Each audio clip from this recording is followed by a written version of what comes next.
नमस्कार दोस्तों, मैं पंकज गोस्वामी। अभी तक हमने क्या पढ़ लिया, आप यदि रेगुलर वीडियो देख रहे होंगे तो सबसे पहले मैंने आपको एक टॉपिक ग्रुप रिंग के बारे में, मैं क्या कर रहा हूँ, हर एक यूनिट का एक एक पार्ट पहले ले रहे हैं, जिसमें कि हमारा जो लिंक है, जिससे कि हमारा ये हो जाए कि सभी यूनिटों में कुछ ना कुछ ऐसी चीज़ें मालूम चल जाएं जो इम्पोर्टेंट हैं या जो आ सकती हैं।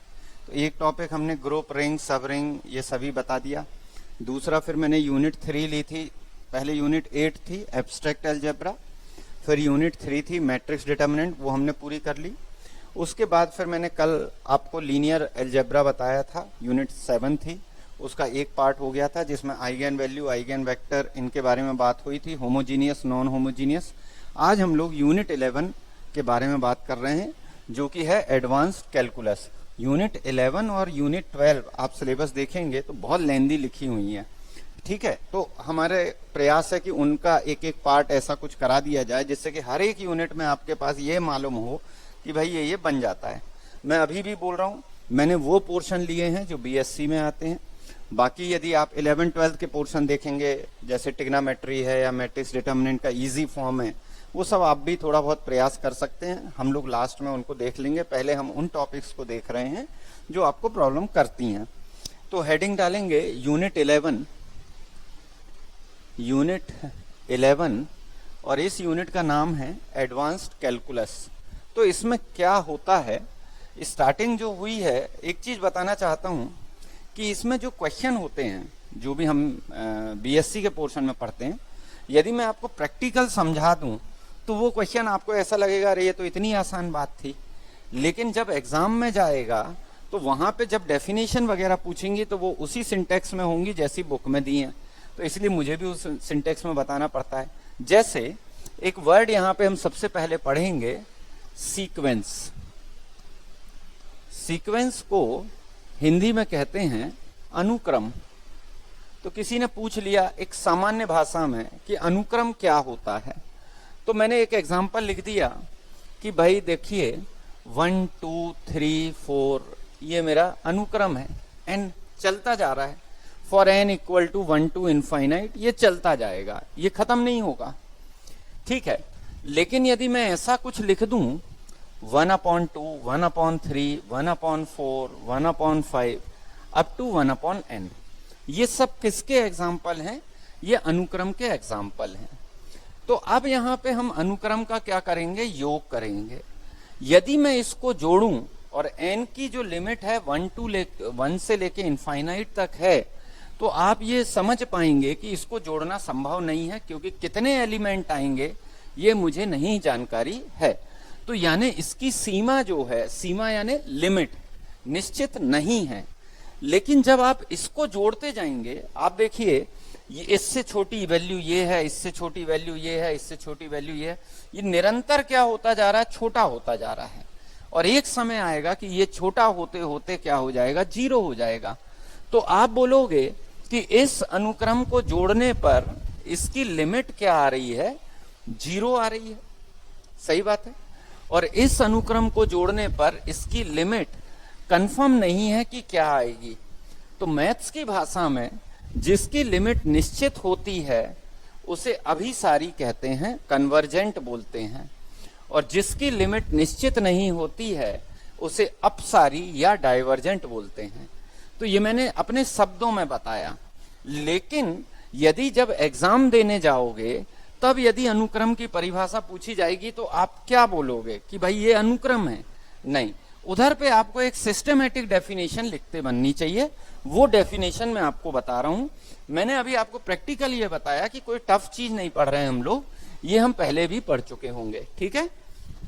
अब देखो, इन्होंने बताया कि अनुक्रम जो है, अनुक्रम को हम एस से डिनोट करते हैं, as such that n tends to r। ये वर्ड आपने देखा होगा कई बार। इसका मतलब क्या होता है? इसका मतलब है n for natural number and r for real number. यदि मैं नेचुरल नंबर को उठाकर s में रखूंगा, s क्या है, सीक्वेंस है। जैसे अभी मैंने सीक्वेंस लिखा था कि 1 2 3, तो उसका nth टर्म क्या था, n था। 1/2, 1/3, तो उसका nth टर्म क्या था, 1/n था। तो s में यदि मैं नेचुरल नंबर की वैल्यू रखूंगा तो मुझे किसकी वैल्यू प्राप्त हो जाएगी? रियल नंबर की वैल्यू प्राप्त हो जाएगी। आप इसको समझते होंगे कि इधर पे हम ये बनाते थे डोमेन, और यहां पर आपका कोडोमेन और रेंज बनाते थे। तो यहां पर क्वेश्चन क्या बन सकता है एग्जाम में, कि एग्जाम में क्वेश्चन ये बन सकता है कि जो अनुक्रम होता है उसका डोमेन क्या होता है।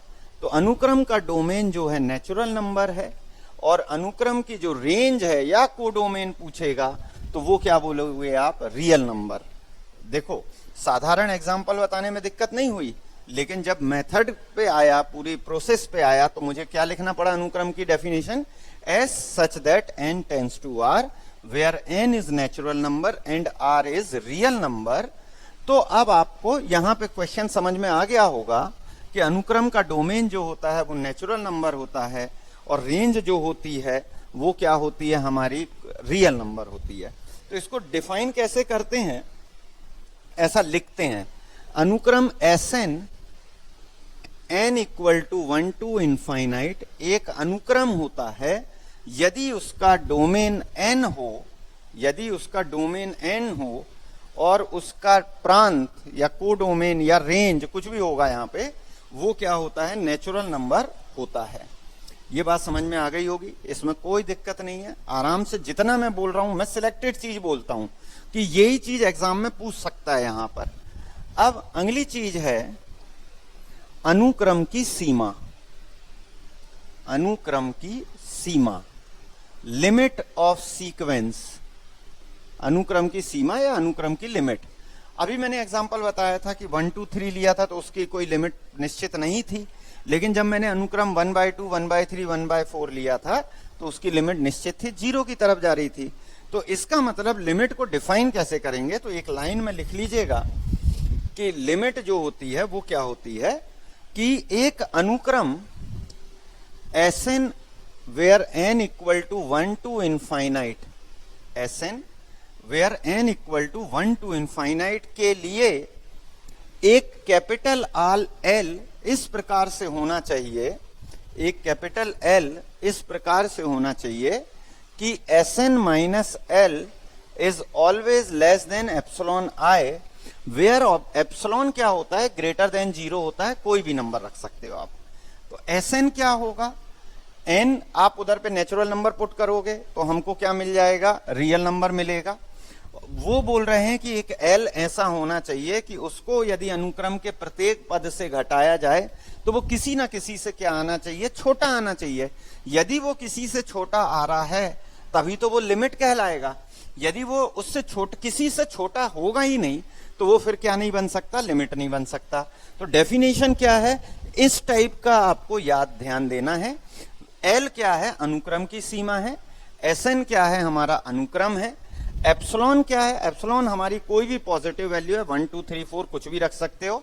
उसका निर्धारण हम ऐसे नहीं कर सकते, वो किसी क्वेश्चन में देख के देखते हैं कि भाई क्या रखना है, वो क्वेश्चन के ऊपर डिपेंड करता है। लेकिन एप्सिलॉन कैसा होता है? ग्रेटर देन 0 होता है। जैसे एग्जाम में कुछ क्वेश्चन आ सकते हैं आपको कि मान लीजिए एक अनुक्रम लिख दिया Sn इक्वल टू 1/n। इन्होंने कहा कि इसकी लिमिट क्या होगी। तो जब मैं ये क्वेश्चन बीएससी में पढ़ाता हूं तो एग्जाम में यदि ये आ गया बीएससी में कि prove that the sequence have limit 0, तो वहां पर मैं ऐसे नहीं बताऊंगा। जब हम ऑब्जेक्टिव क्वेश्चन कर रहे हैं तो वहां पे मैं डायरेक्ट बता दूंगा, लेकिन यदि मैं थ्योरम वाइज लिखवाऊं जो कि हमारे बीएससी वगैरह में होता है तो उधर मैं डायरेक्ट लिख दूंगा तो वो गलत हो जाएगा। उधर बाकायदा पूरा डेफिनेशन से करते हैं, लेकिन इधर आप डायरेक्ट सीखेंगे कि यदि इसकी लिमिट बोलेंगे तो इसकी लिमिट क्या होगी? 0 होगी। आप ये समझ पा रहे होगे, क्योंकि n क्या है? n है मेरा 1 से लेके इनफाइनाइट तक। तो n की वैल्यू 1 2 3 ऐसे रखते जाओगे तो इसकी वैल्यू कहाँ की तरफ चलती जाएगी? 0 की तरफ चलती जाएगी। तो यदि एग्जाम में ये क्वेश्चन आ गया कि 1/n की लिमिट क्या होती है तो आप क्या बोल दोगे? 0। समझ में आ गया होगा। यदि मुझे अनुक्रम Sn इक्वल टू n दे दिया जाए और आपसे बोला जाए इसकी लिमिट बताओ, तो आप इसके आंसर दोगे कि हम इसकी लिमिट को नहीं बता सकते, इसकी लिमिट नहीं बता सकते। 1/n समझ रहे होगे, n की वैल्यू पुट करता जाऊंगा, छोटा होता जाएगा तो वो क्या हो जाएगा? 0 की तरफ चल रहा है। लेकिन यदि n ऊपर है तो यहां 1 2 3 रखते जाओगे तो ये तो इनफाइनाइट की तरफ चलने लगेगा, तो इसका लिमिट क्या हो जाएगा, नो लिमिट। एक क्वेश्चन और हो सकता है कि यदि Sn इक्वल टू -1 की पावर n रख दिया जाए। अब यहां पे यदि n की वैल्यू आप 1 रखोगे तो -1 मिलेगा, 2 रखोगे तो 1 मिलेगा, 3 रखोगे तो -1 मिलेगा, 4 रखो तो 1 मिलेगा। इसका मतलब है कि आपको -1 भी मिलता जाएगा और क्या मिलता जाएगा, 1 भी मिलता जाएगा। तो अब n की किस वैल्यू, ऑड वैल्यू के लिए नेगेटिव आ रहा है और इवन वैल्यू के लिए पॉजिटिव आ रहा है, तो हम ये निश्चित तौर पे नहीं कह सकते कि ये -1 की तरफ चल रहा है कि +1 की तरफ। तो इसलिए इसकी कोई निश्चित लिमिट नहीं है, लेकिन ये मालूम है कि इसकी लोअर लिमिट -1 है और अपर लिमिट 1 है। -1 से कम नहीं होगा, +1 से ज्यादा नहीं होगा, लेकिन आप इसकी लिमिट निश्चित रूप से नहीं बता सकते। अभी मैं आपको एक आगे डेफिनेशन लिखवाऊंगा, दोलनीय अनुक्रम, जिसको हम बोलते हैं ऑस्किलेटिंग सीक्वेंस। उसका मतलब है कि फंक्शन या सीक्वेंस दो वैल्यू के बीच में ही चलता रहता है, इसे दोलनीय अनुक्रम भी कहते हैं। हम आगे चर्चा करेंगे। अब लिखिए नेक्स्ट चर्चा क्या है।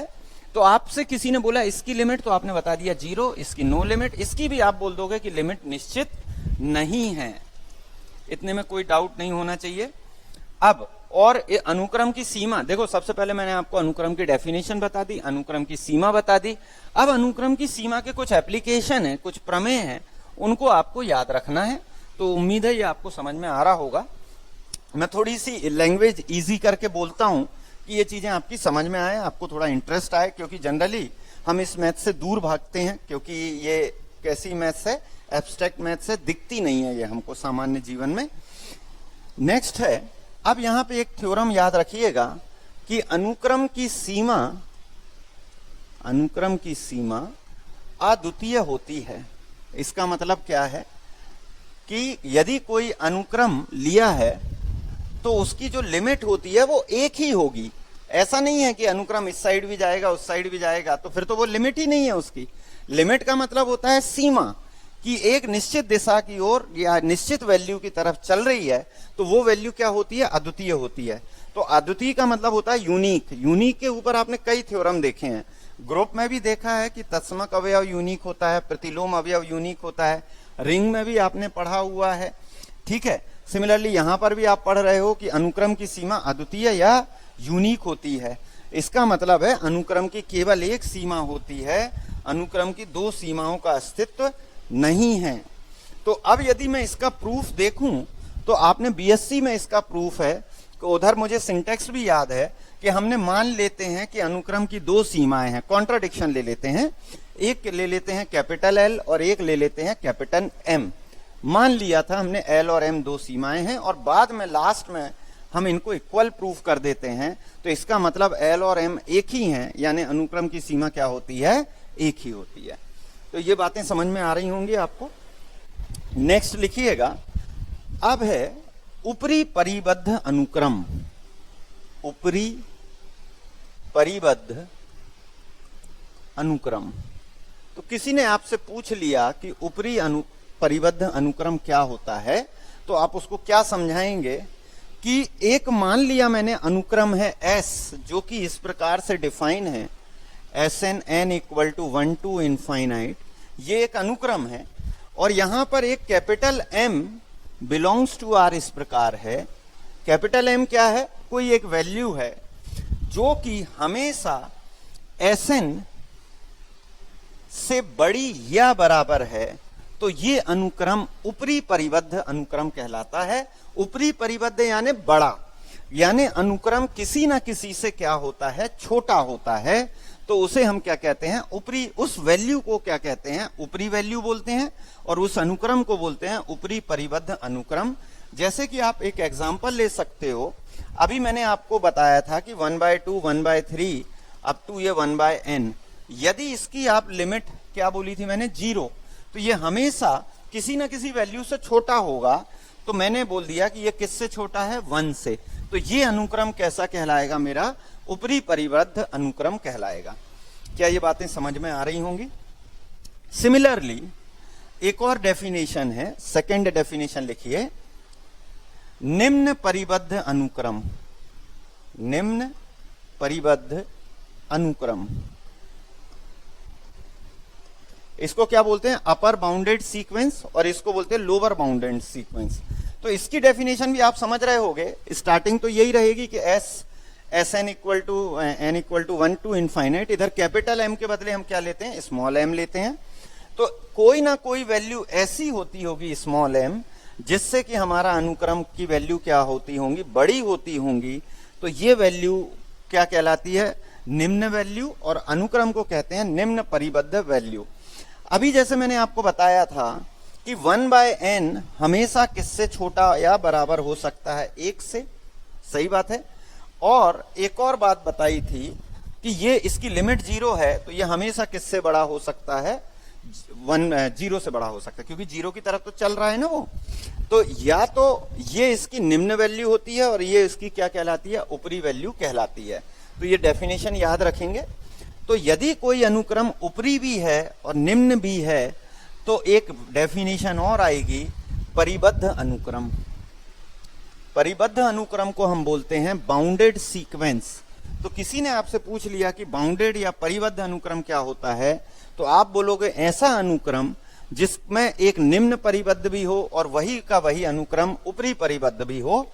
तो आप इसको ऐसा लिख सकते हो, m इज ग्रेटर देन और इक्वल टू कैपिटल M। इसका मतलब है कि ये जो वैल्यू है हमारी, ये किसी से छोटी, किसी से बड़ी और किसी से क्या होनी चाहिए, छोटी होनी चाहिए। कभी कभी यहाँ पे इक्वल ना लगा के स्ट्रिक्टली ग्रेटर भी होता है, उससे कोई फर्क नहीं पड़ रहा है। ऑप्शन देख लेंगे, यदि ये है तो इसको टिक कर देंगे, और ये ना रहा तो इक्वल टू भी टिक हो सकता है। तो अब आपको समझ में आ गया होगा निम्न परिबद्ध अनुक्रम और ऊपरी परिबद्ध अनुक्रम दोनों की डेफिनेशन।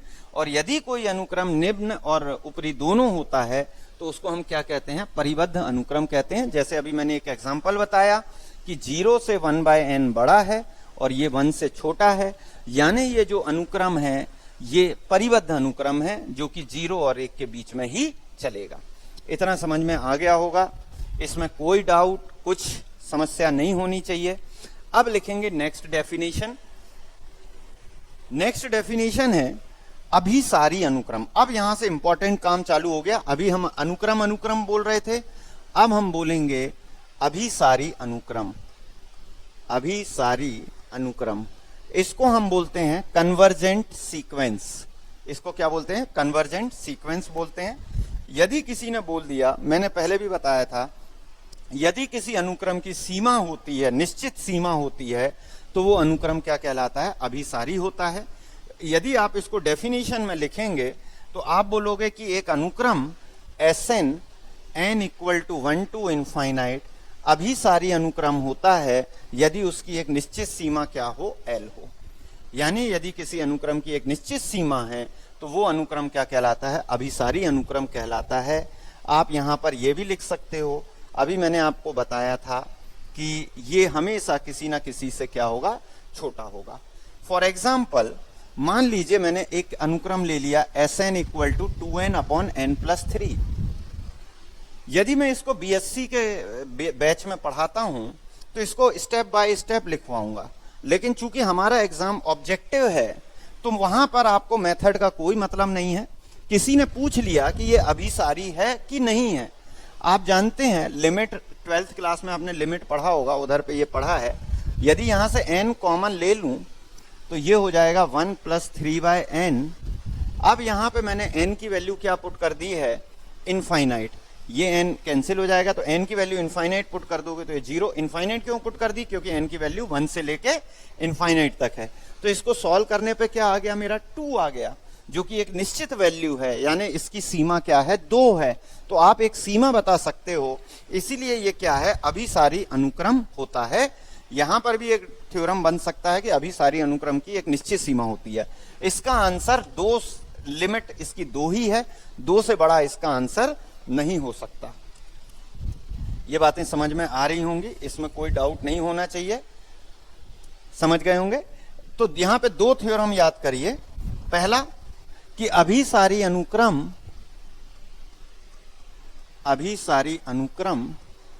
की एक निश्चित सीमा होती है। ये तो मैं पहले भी बता रहा हूं डेफिनेशन। अनुक्रम की एक निश्चित सीमा होती है। Convergent sequence have definite limit, definite यानी निश्चित लिमिट होती है इसकी। जैसे अभी मैंने एक क्वेश्चन कराया था जिसकी लिमिट कितनी थी, 2 थी। यहां पे एक थ्योरम और इंपॉर्टेंट है कि अभिसारी अनुक्रम जो होता है, यदि उसकी एक लिमिट है तो अभिसारी अनुक्रम जो होता है वो क्या होता है, परिबद्ध होता है। इसको याद रखेंगे, अभिसारी अनुक्रम जो है परिबद्ध होना, यानी मैंने अभी बताया उसकी लिमिट होती है, तो एक अपर लिमिट भी हो सकती है, एक लोअर लिमिट हो सकती है, किसी से वो बड़ा होगा, किसी से क्या होगा, छोटा। तो अभिसारी अनुक्रम की एक निश्चित सीमा होती है और अभिसारी अनुक्रम परिबद्ध होता है। लेकिन परिबद्ध अनुक्रम अभिसारी नहीं होता। इसको बहुत अच्छे से समझ लीजिएगा कि अभिसारी अनुक्रम परिबद्ध होता है, लेकिन परिबद्ध अनुक्रम क्या होता है, अभिसारी नहीं होता। मैंने अभी एक एग्जांपल बताया था जिसमें लिमिट आ रही थी -1 to 1। ये परिबद्ध तो है कि परिबद्ध होने का मतलब इसकी लोअर लिमिट क्या है, -1, और अपर लिमिट क्या है, 1।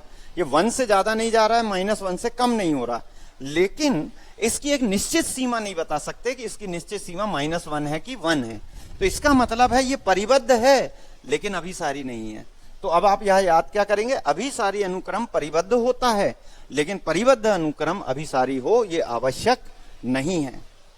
समझ गए होंगे। नेक्स्ट है अपसारी अनुक्रम। अगला है अपसारी अनुक्रम। अपसारी अनुक्रम को हम बोलते हैं डाइवर्जेंट सीक्वेंस। डाइवर्जेंट सीक्वेंस, तो डाइवर्जेंट सीक्वेंस क्या होता है कि यदि कोई मैंने अनुक्रम लिया Sn = n = 1 to इनफाइनाइट, यदि ये प्लस इनफाइनाइट या माइनस इनफाइनाइट की ओर चल रहा है, मतलब इसका आप निश्चित तौर पे सीमा नहीं बता सकते, तो ये क्या कहलाता है, अपसारी अनुक्रम कहलाता है। बात समझ गए। यदि कोई अनुक्रम, यहां पे माइनस इनफाइनाइट नहीं भी लिखेंगे तो भी चल जाएगा, सीधा ये बोलना है कि यदि किसी अनुक्रम की एक निश्चित सीमा नहीं होती तो वो क्या होता है, अपसारी अनुक्रम होता है। अब दूसरी बात ये समझेंगे, यहां पे एक और मैंने अभी भी बोला था, दोलनी अनुक्रम। दोलनी अनुक्रम का मतलब मैंने बताया था आपको, ऑस्किलेटिंग सीक्वेंस, कि यदि कोई अनुक्रम प्लस माइनस इनफाइनाइट की तरफ भी चल रहा है या प्लस इनफाइनाइट की तरफ चल रहा है, निश्चित नहीं समझ में आ रहा है कि वो प्लस की साइड जाएगा या माइनस की साइड जाएगा, तो उसको हम क्या कहते हैं, दोलनी अनुक्रम कहते हैं। तो अच्छे से इन सब चीजों को ध्यान रखेंगे। अभिसारी अनुक्रम क्या होता है, अपसारी अनुक्रम क्या होता है, और तीसरा क्या मैंने लिखा दिया, दोलनी या ऑस्किलेटिंग सीक्वेंस क्या होता है।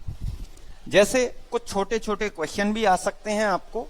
ये क्वेश्चन इसलिए आपको दिक्कत नहीं करेंगे, यदि आपको 12th क्लास में लिमिट एक चैप्टर था सीमा, यदि वो बन जाता है तो उधर आपने ऐसे क्वेश्चन पढ़े होंगे।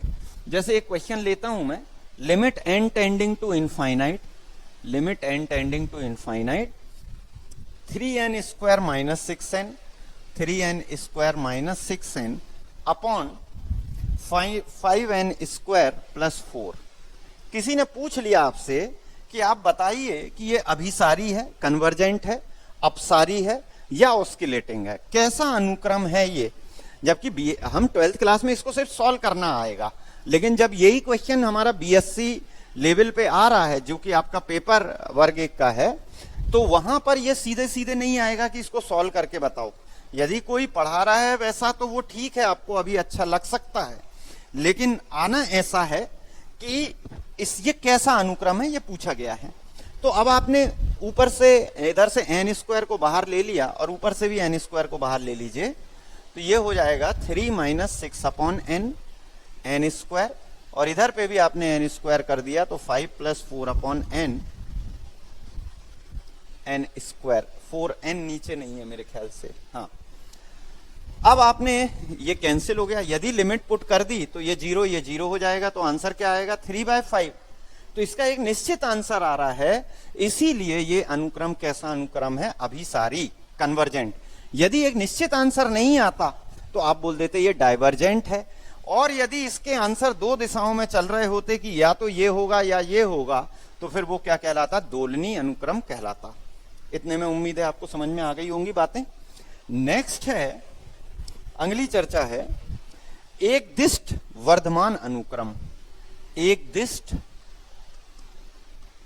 वर्धमान अनुक्रम, तो इसको क्या बोलते हैं हम लोग? मोनोटोनिक। मोनोटोनिक यानी एक समान बढ़ना या एक समान घटना। जैसे देखो ये बढ़ रहा है फिर कम हो रहा है, ये बढ़ रहा है ये कम हो रहा है, तो ये इंक्रीजिंग और डिक्रीजिंग हो रहा है। लेकिन यदि ये हो गया तो आप बोलोगे मोनोटोनिक इंक्रीजिंग है, ये एक समान बढ़ रहा है। अब आप समझिए, तो एकदिष्ट वर्धमान अनुक्रम या मोनोटोनिक इंक्रीजिंग सीक्वेंस का मतलब क्या होता है कि अनुक्रम में जब हम वैल्यू रखते जाते हैं, जैसे मेरा पहला अनुक्रम है S1, उससे बड़ा या बराबर दूसरा अनुक्रम, तीसरा अनुक्रम, n की वैल्यू जैसे जैसे मैं बढ़ाता जाऊंगा उस अनुक्रम की वैल्यू यदि बढ़ती जा रही है तो वो मोनोटोनिक इंक्रीजिंग सीक्वेंस कहलाता है। जैसे मैंने कोई एग्जांपल ले लिया कि मान लीजिए एक एग्जांपल ले लिया n+1/n, ये Sn की वैल्यू है। यदि आप S1 निकालेंगे, n की वैल्यू 1 रख देंगे, तो ये कितना हो जाएगा? 1 + 1 2 हो जाएगा, 2/1 यानी 2 आ गया। सही बात है। जब S2 निकालेंगे तो यहां 2 रख देंगे तो ये 3 हो जाएगा, नीचे 2 हो जाएगा, तो ये आप देखते हैं 3/2 यानी 1.5 हो जाएगा। S3 जब निकालेंगे तो 3 रख देंगे तो 4 हो जाएगा, तो 4/3 यानी ये और बड़ी वैल्यू आ जाएगी। तो कहने का मतलब ये है कि जैसे जैसे आप n की वैल्यू बढ़ाते जाएंगे वैसे वैसे अनुक्रम की वैल्यू बढ़ती जा रही है, यानी ये मोनोटोनिक इंक्रीजिंग सीक्वेंस कहलाता है। बात समझ गए होंगे। सिमिलरली एकदिष्ट वर्धमान के अलावा एकदिष्ट हासमान अनुक्रम भी होता है। एकदिष्ट हासमान को इंग्लिश में बोलते हैं मोनोटोनिक डिक्रीजिंग फंक्शन, यानी इसमें क्या हो जाता है? उल्टा हो जाता है। जैसे यहां वैल्यू बढ़ाने के साथ में S1 S2 बढ़ते जा रहे हैं, ऐसा फंक्शन कि जिसमें वैल्यू बढ़ाने से वैल्यू छोटी होती जाएगी, तो वो क्या कहलाता है? हमारा एकदिष्ट हासमान अनुक्रम कहलाता है। इसका एग्जाम्पल आपने पहले भी समझा हुआ है 1/n, कि यदि आप n की वैल्यू बढ़ाते जाएंगे, 1 रखेंगे, 2 रखेंगे, 3 रखेंगे, तो वो वैल्यू छोटी होती जाएगी, तो ये क्या हो रहा है? हासमान कहलाता है। क्या ये बातें समझ गए होंगे? इसके अलावा यदि कोई फंक्शन सिर्फ एकदिष्ट बोल दिया है, एकदिष्ट या मोनोटोनिक, तो आप बोलोगे कि कोई सीक्वेंस मोनोटोनिक होता है। कब? जब वो मोनोटोनिक इंक्रीजिंग हो या मोनोटोनिक डिक्रीजिंग हो, दोनों इसमें हो सकते हैं। समझ गए होंगे? तो थोड़ा सा आपको अपने दिमाग से ये समझना पड़ेगा। इसको प्रैक्टिकल मैंने कुछ एग्जाम्पल भी बताए आपको, आप इनको जरा ध्यान से पढ़ेंगे तो आपको समझ में आएगा, है ना। कोई बड़ी बातें नहीं बता रहा हूं मैं, इसको बहुत अच्छे से समझ लीजिए। आप थोड़ा अपने दिमाग में बिठा लिए कि मैं क्या क्या बोल रहा हूं, ठीक है। यहां पे एक थ्योरम है, आपको याद होगा, बीएससी में था, बोल-जानो वाइस्ट्रॉस प्रमेय।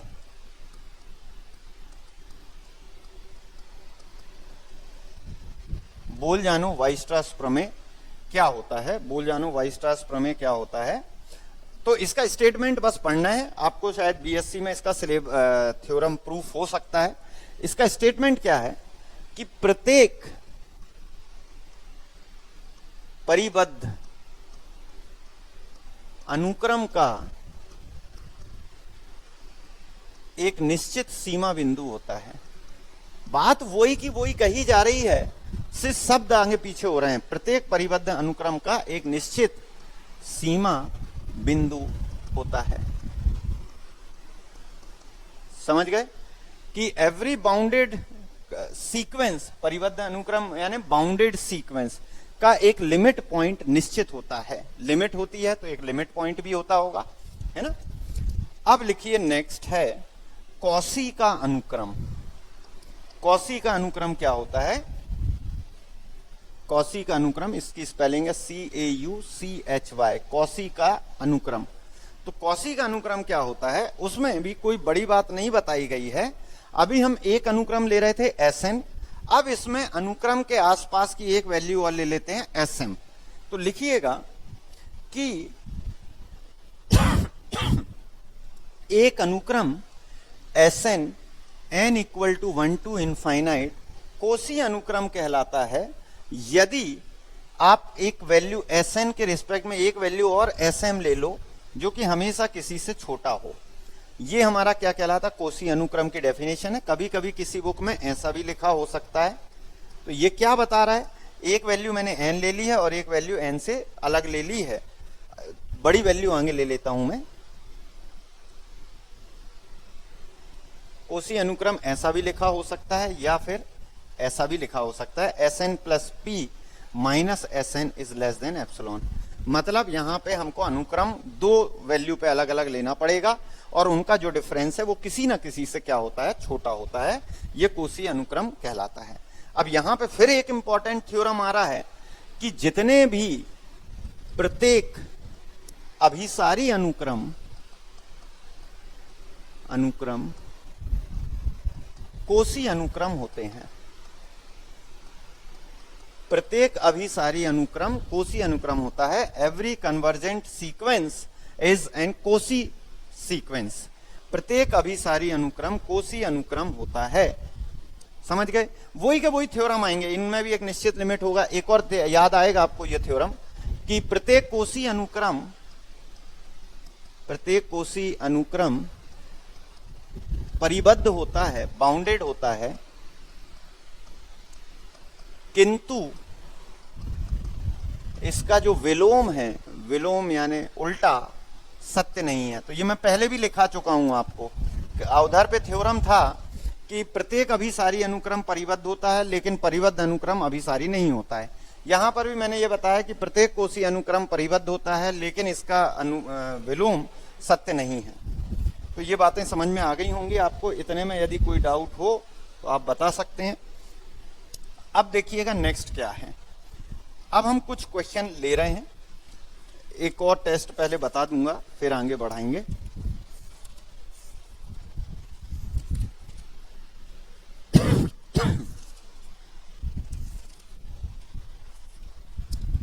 इतने में कोई डाउट नहीं होना चाहिए। ये बहुत ज्यादा थ्योरी है, यहाँ पे बहुत सारी डेफिनेशन है। क्वेश्चन इजी क्यों है? क्योंकि मुझे सिर्फ n को अलग करना है। n कॉमन लूंगा, इनफाइनाइट रख दूंगा। यदि निश्चित मान आ रहा है तो लिमिट है, निश्चित मान नहीं आ रहा है तो नहीं है, निश्चित मान आ रहा है तो कन्वर्जेंट, नहीं आ रहा है तो डाइवर्जेंट।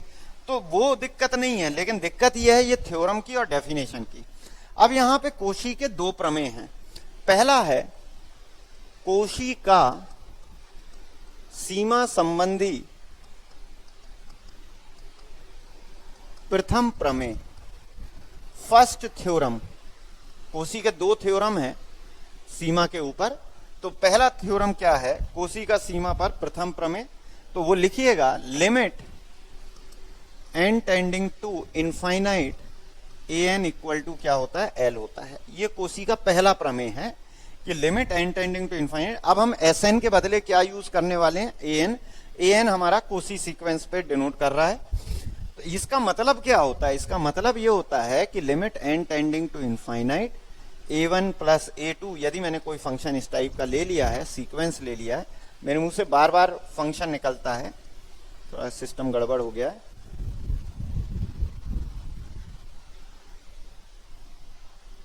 फिर से लिख दूंगा मैं।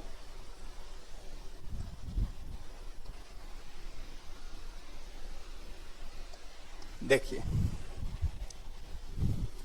कोशी का सीमा संबंधी प्रथम प्रमेय, हेडिंग डाल दीजिएगा।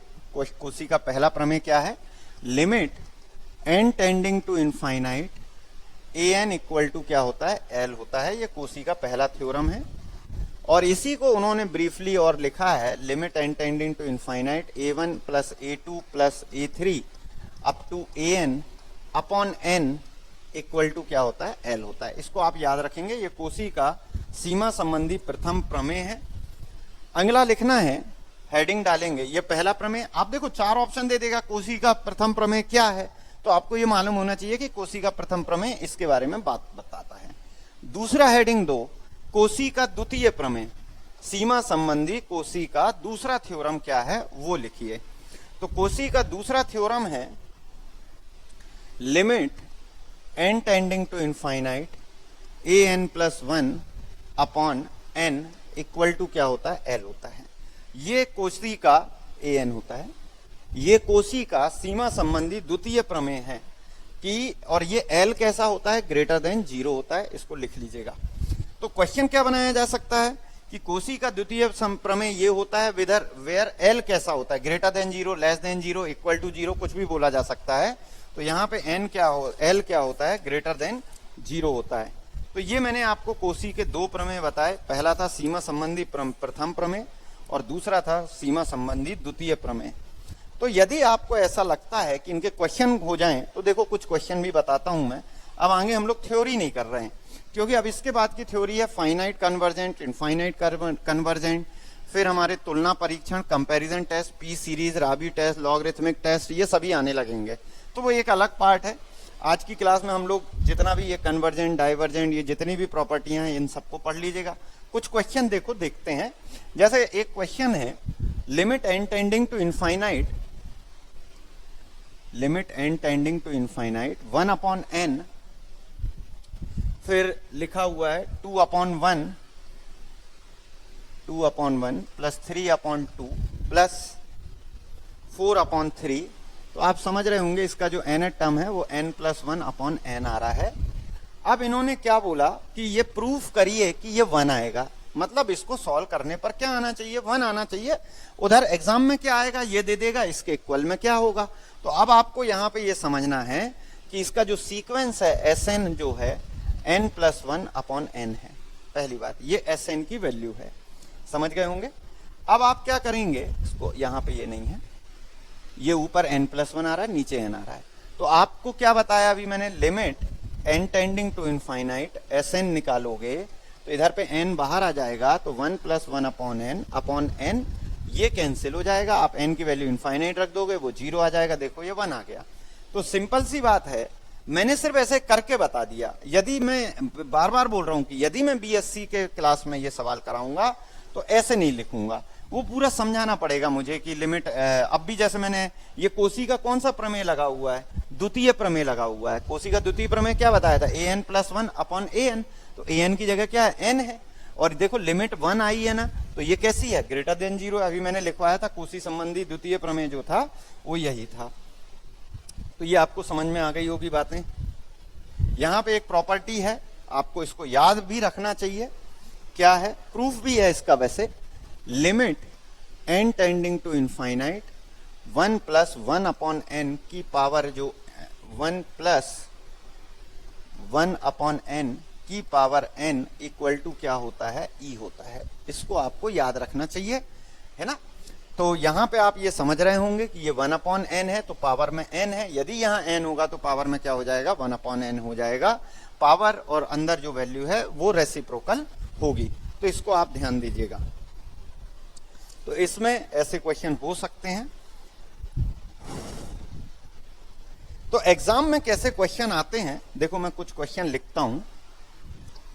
एग्जाम में इस टाइप के क्वेश्चन आते हैं, जैसे इन्होंने कह दिया कि एक अनुक्रम है n²+1/2n+1। किसी ने पूछ लिया ये कैसा अनुक्रम है, अभिसारी है, अपसारी है कि दोलनी है, किस टाइप का अनुक्रम है। तो आपको मालूम है ऊपर से n² बाहर निकालेंगे, ऊपर क्या है, n² है, हाँ ऊपर से n² तो 1+1/n² बच जाएगा। लेकिन अब देखो नीचे से n कॉमन निकलेगा, तो यहाँ पे n अलग नहीं हो रहा है, एक n बच रहा है, सही बात है। तो यदि ये n बच रहा है तो यानी ये कहाँ की तरफ चल रहा है, इनफाइनाइट की तरफ चल रहा है, यानी ये अपसारी अनुक्रम है। ये कौन सा अनुक्रम है, अपसारी है या डाइवर्जेंट है। सेकेंड, इन्होंने एक एग्जाम्पल दिया है -1 की power n where n equal to 1 to infinite. ये कैसा अनुक्रम है, तो आपको अभी मैंने बताया था कि ये दोलनी अनुक्रम है, क्योंकि यहाँ n की वैल्यू 1 रखोगे तो नेगेटिव आएगा, 2 रखोगे तो पॉजिटिव आ जाएगा। तो इस तरीके से आप इन अनुक्रम के बारे में बता सकते हो। तो ये सभी क्वेश्चन आपको बनने चाहिए। तो आज हमने क्या क्या पढ़ा, हमने शुरुआत की थी अनुक्रम क्या होता है। तो सबसे पहले मैंने आपको अनुक्रम के बारे में बता दिया। एक सिंपल सीरीज होती है जिसके पद एक निश्चित ऑर्डर में आते हैं, जिसका आप n टर्म लिख सकते हैं। ये सभी क्या कहलाते हैं, अनुक्रम। लेकिन जब एग्जाम में डेफिनेशन आएगी तो उसके लिए मैंने बताया कि as such that n tends to r, जहां n क्या होता है आपका डोमेन होता है और r क्या होता है आपकी कोडोमेन होता है। तो ये क्वेश्चन आ सकता है। इसके बाद फिर मैंने बताया कि ऊपरी परिबद्ध अनुक्रम क्या होता है, या उसके पहले मैंने बताया कि अनुक्रम की सीमा क्या होती है।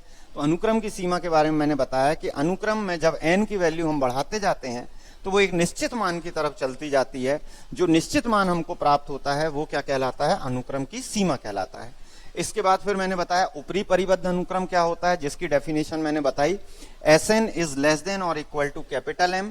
फिर मैंने एक निम्न परिबद्ध अनुक्रम बताया, तो small m is less than और इक्वल टू Sn। तो ऊपरी और निम्न जो होता है वो क्या कहलाता है, परिबद्ध अनुक्रम कहलाता है। इसके बाद मैंने आपको डेफिनेशन बताई अभिसारी अनुक्रम की। अभिसारी अनुक्रम की डेफिनेशन ये बताई कि वो अनुक्रम जिसकी एक निश्चित सीमा होती है कैपिटल L, लेकिन एग्जाम में कैसे लिखेंगे, Sn minus L mod is less than epsilon. ठीक है, मतलब अनुक्रम से किसी ना किसी को घटाने पे वो किसी से छोटा वैल्यू आना चाहिए। तो अभिसारी अनुक्रम की मैंने परिभाषा बताई कि Sn minus L is less than epsilon. यहाँ पे एक बहुत इंपॉर्टेंट थ्योरम बताया मैंने कि अभिसारी अनुक्रम की सीमा निश्चित होती है। फिर मैंने एक थ्योरम बताया कि अभिसारी अनुक्रम परिबद्ध होता है, लेकिन प्रत्येक परिबद्ध अनुक्रम अभिसारी हो यह आवश्यक नहीं है। इसके बाद अपसारी अनुक्रम डाइवर्जेंट बताया। डाइवर्जेंट मतलब एक ऐसा अनुक्रम जो अनंत की तरफ चल रहा है वो डाइवर्जेंट कहलाता है। इसके बाद दोलनीय अनुक्रम। दोलनीय अनुक्रम मतलब जो प्लस इनफाइनाइट या माइनस इनफाइनाइट कहाँ जा रहा है हम ये निश्चित नहीं कर सकते, तो वो क्या कहलाता है, दोलनीय अनुक्रम। एग्जाम्पल मैंने अभी लिखा था -1 to 1। इसके बाद हमने फिर पढ़ा कोसी अनुक्रम। कोसी अनुक्रम में मैंने लिखवाया Sn minus Sm is less than epsilon. फिर कोसी थ्योरम, कोसी के ऊपर भी थ्योरम थे कि कोसी जो होता है परिबद्ध होता है, लेकिन परिबद्ध कोसी नहीं होता। यहाँ बहुत इंपॉर्टेंट एक थ्योरम था कि अभिसारी अनुक्रम क्या होता है, परिबद्ध अनुक्रम होता है। इसके बाद फिर मैंने आपको कुछ क्वेश्चन कराए। वो पहले हमने कोसी का सीमा संबंधी प्रथम प्रमेय कराया, limit n tending to infinite an equal to L। दूसरा थ्योरम करवाया, limit n tending to infinite an plus 1 upon an equal to L where L is greater than 0। इसके बाद हमने आपको कुछ क्वेश्चन कराए। तो आज की क्लास में मैंने यहाँ तक आपको सीक्वेंस के बारे में, सीक्वेंस, कोसी का सीक्वेंस, अभिसारी सीक्वेंस और अपसारी सीक्वेंस, इन सब के बारे में आपको जानकारी दी है। कल हम इन सीक्वेंस के ऊपर ये चर्चा करेंगे, या कोई सीरीज दी है या कुछ टेस्ट दिए हैं, वो टेस्ट क्यों बनाए गए हैं, क्या हो रहा है, उसके बारे में हम कल चर्चा करेंगे। कल मतलब नेक्स्ट क्लास मंडे को हम लोग इसके बारे में चर्चा करेंगे। तो आज की क्लास यहीं खत्म होती है। आप अच्छे से पढ़िए, आपको समझ में आएगा। जो मैं बोल रहा हूँ उसको पढ़ें। बहुत आसान पेपर नहीं होगा, मैं ये बताना चाह रहा हूँ, लेकिन मैं आपको वही लिखा रहा हूँ जो कि पेपर में लगता है कि ये आने वाला है। नहीं तो बहुत छोटे छोटे चैप्टर भी हैं, उनको भी मैं करा दूंगा, उनको बाद में करा दूंगा। पहले वो चैप्टर ले लेते हैं जिनका मुझे वेटेज ज़्यादा लगता है। तो आज की क्लास यहीं पे समाप्त होती है। अब हम मिलेंगे मंडे।